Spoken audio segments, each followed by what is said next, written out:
Hello दोस्तों, स्वागत है आपका हमारे यूट्यूब चैनल बेटू सफलता पे। और आज हम लोग पढ़ेंगे इतिहास के कुछ प्रमुख प्रश्न तथा उनके उत्तर। Very very important. कोई भी कम्पिटिटिव एग्ज़ाम हो, हर एग्ज़ाम में इसमें से आपको एक ना एक प्रश्न देखने को ज़रूर मिलेगा। तो चलिए स्टार्ट करते हैं क्वेश्चन नंबर 1 से। फ्रेंड्स, क्वेश्चन नंबर 1 है, गुलाम वंश की नींव किसने रखी? Option A Qutubuddin Aibak, option B Iltutmish, option C Firoz Tughlaq या ऑप्शन डी मोहम्मद लोदी।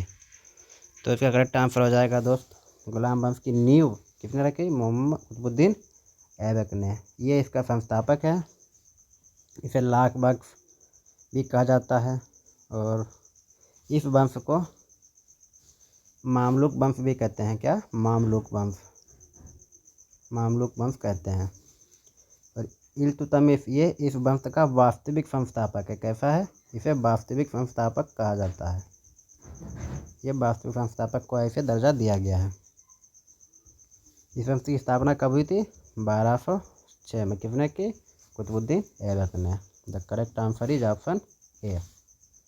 अगला क्वेश्चन, नवरोज त्यौहार किसने प्रारंभ किया? Option A Balban, option B Alauddin Khilji, option C Jalaluddin Akbar या ऑप्शन डी मोहम्मद शाह। अलाउद्दीन खिलजी ये खिलजी वंश का संस्थापक था, ठीक है। और जलालुद्दीन अकबर ये मुगल वंश का एक प्रमुख शासक या राजा कह सकते हैं था। मोहम्मद शाह ये भी मुगल वंश से संबंधित है। और ये बलबन ने नवरोज त्यौहार की स्थापना की। ऑप्शन ए क्या हो जाएगा? बलबन। और ये किस वंश का था? ये गुलाम वंश का था। ये इल्तुतमिश का दामाद था। गुलाम वंश का एक प्रमुख राजा था। इसी ने ही फिजदा तथा पैबोस की प्रथा का प्रारंभ इसी ने किया। फिजदा तथा पैबोस। क्वेश्चन नंबर 3, इनमें से किसके शासनकाल को चित्रकला का स्वर्णकाल कहा जाता है? देखो, शाहजहां स्थापत्य कला का स्वर्णकाल, अकबर को हिंदी साहित्य का स्वर्णकाल कहते हैं। और ये जहांगीर, इसका करेक्ट आंसर हो जाएगा जहांगीर। जहांगीर के शासनकाल को चित्रकला का स्वर्णकाल कहा जाता है, ठीक है। और इसको स्थापत्य कला और इसको हिंदी साहित्य का स्वर्णकाल कहा जाता है। क्वेश्चन नंबर 4 है, स्थापत्य कला का स्वर्णकाल किसके शासनकाल को कहा जाता है? अभी हम लोगों ने पीछे पढ़ा कि स्थापत्य कला का स्वर्णकाल शाहजहां के शासनकाल को कहा जाता है। किसके? शाहजहां के शासनकाल को। जहांगीर को चित्रकला का और अकबर हिंदी साहित्य का स्वर्णकाल। क्वेश्चन नंबर 5, विजयनगर साम्राज्य की राजधानी कहाँ थी? Option A Hampi, option B Thanjavur, option C Kanchipuram या ऑप्शन डी पाटलिपुत्र। ये पाटलिपुत्र थी, ये मौर्य वंश की राजधानी थी। इसकी स्थापना किसने की थी? समुद्रगुप्त ने, ठीक है। और ये कांचीपुरम किसकी राजधानी थी? ये चोल राजवंश की थी। तंजावुर थी पाल वंश की। और ये विजयनगर की साम्राज्य की राजधानी कहाँ थी? तो ये करेक्ट आंसर हो जाएगा Hampi. Hampi is the correct answer. Question number 6, इनमें से किस शासक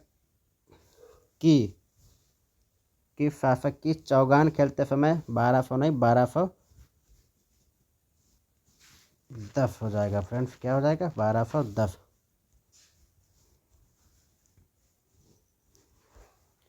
1210 ईस्वी में मृत्यु हो गई। किसकी हो गई थी चौगान खेलते समय 1210 में?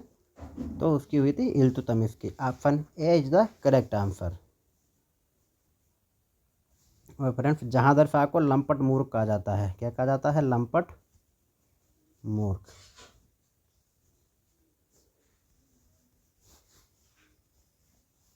इल्तुतमिश गुलाम वंश का वास्तविक शासक संस्थापक और इसे गुलामों का गुलाम भी कहा जाता है। क्वेश्चन नंबर 7, सेना को नगद वेतन वह स्थायी सेना की नींव किसने रखी थी? तो वो रखी थी अलाउद्दीन खिलजी ने। क्वेश्चन नंबर 8, वह कौन सा शासक था जो टोपी सीकर अपना जीवन निर्वाह करता था? कौन सा ऐसा शासक था जो टोपी फिकर अपना जीवन निर्वाह करता था तो वो था नसीरुद्दीन महमूद। एकमात्र ऐसा शासक जो टोपी फिकर अपना जीवन निर्वाह करने वाला तो वो था नसीरुद्दीन महमूद। क्वेश्चन नंबर 9, हर्षवर्धन और पुलकेशिन द्वितीय के मध्य किस नदी के तट पर युद्ध हुआ? तो वो नदी थी Narmada. Option A is the correct answer.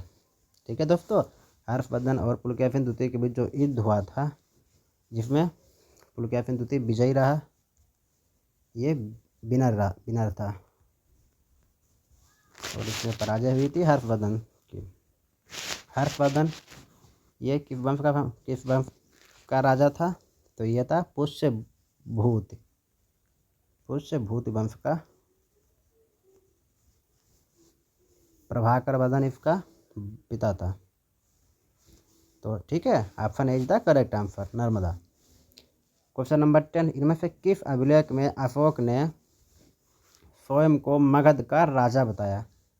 किस अभिलेख में बताया अशोक ने स्वयं को मगध का राजा? तो वो अभिलेख था भ्राभू का अभिलेख। ठीक है। क्वेश्चन नंबर 11, शहबाजगढ़ी और मानसेरा अभिलेख किस लिपि में लिखे गए? ऑप्शन ए ब्राह्मी या खरोष्टी या आर्मेयिक या देवनागरी। तो इसका करेक्ट आंसर हो जाएगा फ्रेंड शहबाजगढ़ी और मानसेरा ये ब्राह्मी लिपि में लिखे गए। Option A is the correct answer. Question number 12, Haldi Ghati का युद्ध कब हुआ? हल्दी घाटी का युद्ध किसके बीच हुआ? तो वो हुआ था Akbar, very very important, plus Maharana Pratap, जिसमें अकबर की विजय हुई। ठीक है, तो वो हुआ था 1576 को। Option C is the correct answer. और 1764 में हुआ था बक्सर का युद्ध। किसका? बक्सर का युद्ध 1764 ईस्वी में। ठीक है। 1526 पानीपत का प्रथम युद्ध, 1556 पानीपत का द्वितीय युद्ध, 1576 हल्दी घाटी का युद्ध और 1564 बक्सर का युद्ध। प्लासी का युद्ध हुआ था। आप लोग कमेंट करके बताना कि प्लासी का युद्ध कब हुआ था और किसके बीच हुआ था। ठीक है। क्वेश्चन नंबर 13, कनिष्क किस राजवंश से था? किससे था कनिष्क? तो वो था कुषाण राजवंश से। इसका संस्थापक कुजुल कड़फिसेस। कौन था? कुजुल कड़फिसेस। आप लोगों को बताना कि कुषाण वंश की राजधानी कहाँ थी? क्वेश्चन नंबर 14, दशवंत और एवं बसावन किसके दरबार के चित्रकार थे? Option A Akbar, option B Humayun या ऑप्शन सी जहांगीर या ऑप्शन डी बैरम खान। तो किसके थे? दशवंत एवं बसावन ये थे अकबर के दरबार के प्रमुख चित्रकार। ठीक है। और बैरम खान इसका 1556 से लेकर 60 तक इसका अकबर का संरक्षक था। क्वेश्चन नंबर 15, निम्नलिखित में से किनके शासनकाल को हिंदी साहित्य का स्वर्णकाल कहा जाता? अभी हम लोगों ने पीछे पढ़ा कि हिंदी साहित्य का स्वर्णकाल अकबर के शासनकाल को कहा जाता है। Option A is the correct answer. Babur ये मुगल वंश का संस्थापक था। मुगल का क्या था? संस्थापक। ठीक है। क्वेश्चन नंबर 16, बैरम खान की हत्या कब और किसने की थी? ऑप्शन है 1561 में मुबारक खान है दोस्तों। कौन है? मुबारक खान। ऑप्शन बी 1561 में शेरशाह ने की या ऑप्शन सी 1568 में इब्राहिम ने की या ऑप्शन डी इनमें से कोई नहीं। तो दोस्तों बैरम खान की हत्या 1561 में मुबारक खान ने की थी। किसने की थी? मुबारक खान ने। Option A is the correct answer. और ये बैरम खान किसका संरक्षक था? आप लोग ये जान लीजिए कि ये था अकबर का संरक्षक। अकबर का संरक्षक। ठीक है। क्वेश्चन नंबर 17, महाराणा प्रताप के हाथी का नाम क्या था? बहुत से लोगों को पता होगा कि उसके घोड़े का नाम तो चेतक था। लेकिन हाथी का नाम क्या था? हाथी का नाम था राम प्रसाद। कभी कभी एग्जाम में आ जाता है तो याद करना, महाराणा प्रताप के हाथी का नाम क्या था? Ram Prasad. Option B is the correct answer. और बुक ऑफ हेल्प यह था सिकंदर के घोड़े का नाम।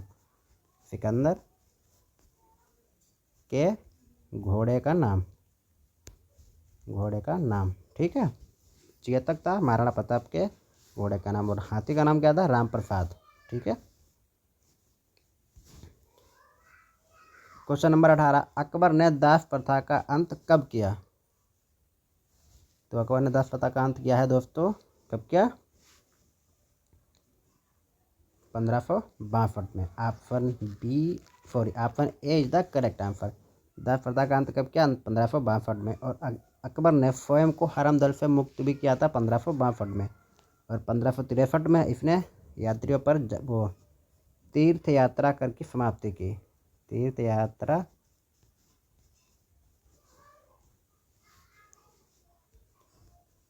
कर समाप्त किया, ठीक है। और 1564 में इसने क्या किया था? जजिया कर समाप्त किया। 1582 में इसने दीन इलाही धर्म की स्थापना की। दीन ए अब आप लोगों को बताना है एकमात्र हिंदू राजा जिसने दीन इलाही धर्म स्वीकार किया, वो आपको कमेंट बॉक्स में बताना है। क्वेश्चन नंबर 19, खानवा का युद्ध कब लड़ा गया? खानवा का युद्ध कब हुआ था दोस्तों? ऑप्शन ए 1576 में, या ऑप्शन बी 1527 में, ऑप्शन सी 1448 में, या ऑप्शन सी डी 1757 में। तो इसका करेक्ट आंसर आ जाएगा दोस्त, खानवा का युद्ध हुआ था 1527 में। 1576 में हल्दी घाटी का युद्ध हुआ था। किसका? हल्दी घाटी। हल्दी घाटी ये खानवा का हुआ था। और 1757 में ये प्लासी का युद्ध हुआ था, ठीक है। क्वेश्चन नंबर 20 है, लंपट मूर्ख के नाम से किसे जाना जाता है? जहांगीर शाह, फारूकसियर, शेर फारूकसियर, या अकबर, या नसीरुद्दीन महमूद। ये अपना जीवन टोपी पीकर निर्वाह करता था। इसे टोपी पीकर जीवन निर्वाह करने वाला शासक भी कहते हैं। जहांगीर शाह को लंपट मूर्ख कहते हैं। Option A is the correct answer. और फारूकसियर को ये घृणित कायर, कैसा? घृणित कायर कहते हैं। किसे? फारूकसियर को घृणित कायर कहते हैं।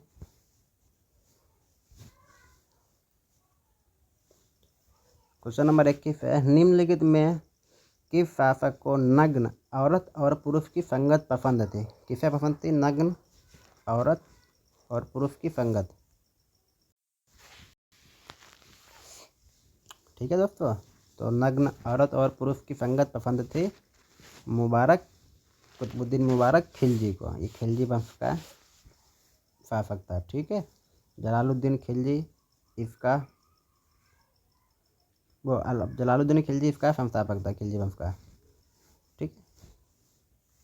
वह कौन सा शासक था जिसने ब्राह्मणों पर जजिया कर लागू किया?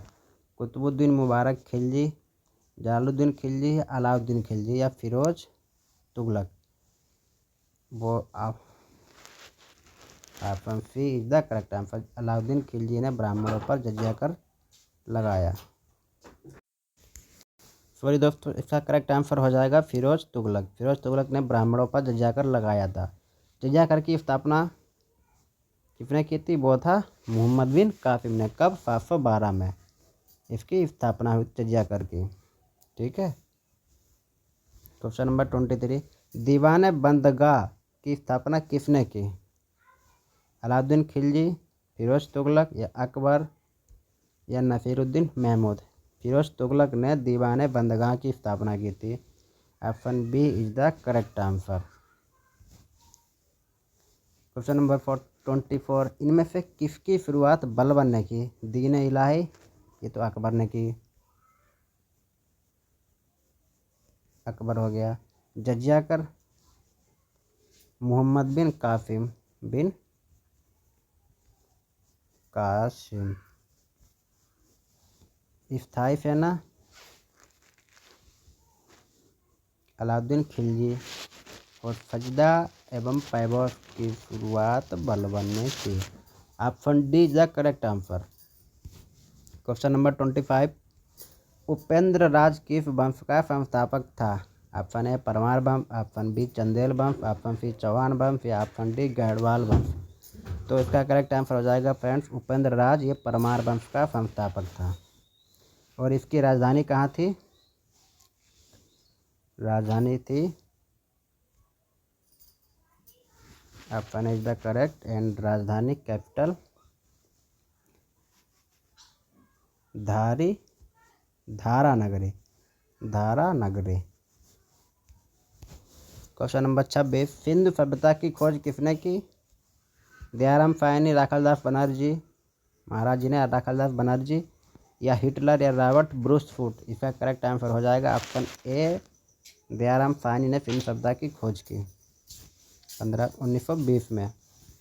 लोथल के अलावा सिंधु सभ्यता का एक और बंदरगाह था, कौन था वो? सुरकोटदा था, कालीबंगा था, मोहनजोदड़ो था या आलमगीरपुर था। तो इसका करेक्ट आंसर हो जाएगा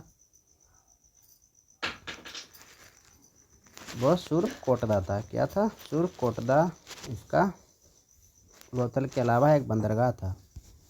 क्वेश्चन नंबर 28, सिंधु सभ्यता की प्रमुख फसल कौन थी?